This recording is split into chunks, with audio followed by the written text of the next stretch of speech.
Trump breaking news today. Trump supporters learn he's suspending campaign. On Monday, Donald Trump informed his supporters in a fundraising email that he is formally launching his bid for the presidency. Axios' Andrew Slender and the New York Times' Nick Corasaniti posted to X, the social media network formerly known as Twitter, that the former president sent an email to his supporters on Monday with the subject line, "I'm suspending my campaign." Nevertheless, it turned out to be an April Fool's hoax, not a real suspension of his presidential campaign, as the email's body explained.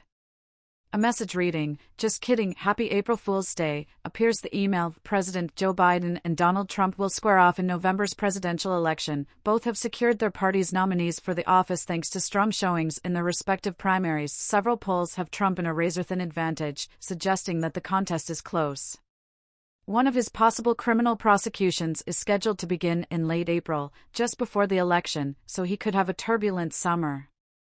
The Trump Save America Joint Fundraising Committee, a political action committee that supported the candidacy of the former president, published a comparable statement on WinRed, a website that Republicans use for fundraising. "Did you honestly believe I would put my campaign on hold? It is April Fool's Day.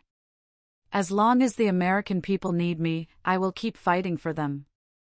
With the words "I will never surrender," the page urges readers to give Trump's campaign at least $5. Newsweek emailed Trump's campaign in an effort to get a comment. Some Republicans are worried about Trump's campaign finances, and this email comes at a time when Biden has been raising more money than him. By the end of February, Biden had raised about $127 million to challenge Trump, with approximately $71 million in the bank, according to figures from the Federal Election Commission, FEC. At a benefit in New York City last week, he brought in an extra $25 million.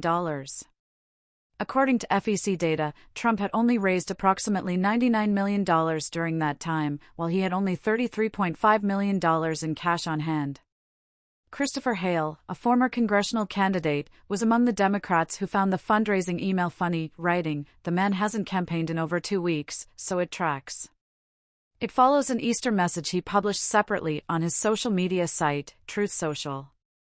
"I want to wish everyone a happy Easter, including the corrupt and dishonest judges and prosecutors who are trying to rig the 2024 presidential election in their favor and throw me in jail. I despise them all because they want to bring America down, and we're already failing as a nation," he wrote. The Idaho House of Representatives passed anti-immigration legislation on Friday, with language that is nearly word-for-word replicating that of Texas Senate Bill 4, which Governor Greg Abbott signed into law before a federal appeals court placed it on hold. With 5 Republicans and all present Democrats voting against it, House Bill 753 passed 53-15. It would make it illegal for non-citizens to enter Idaho from outside the country without going through an authorized port of entry, according to its provisions. It would be possible for a magistrate judge to deport anyone currently in the United States unlawfully, and law enforcement would also have the authority to verify immigration status.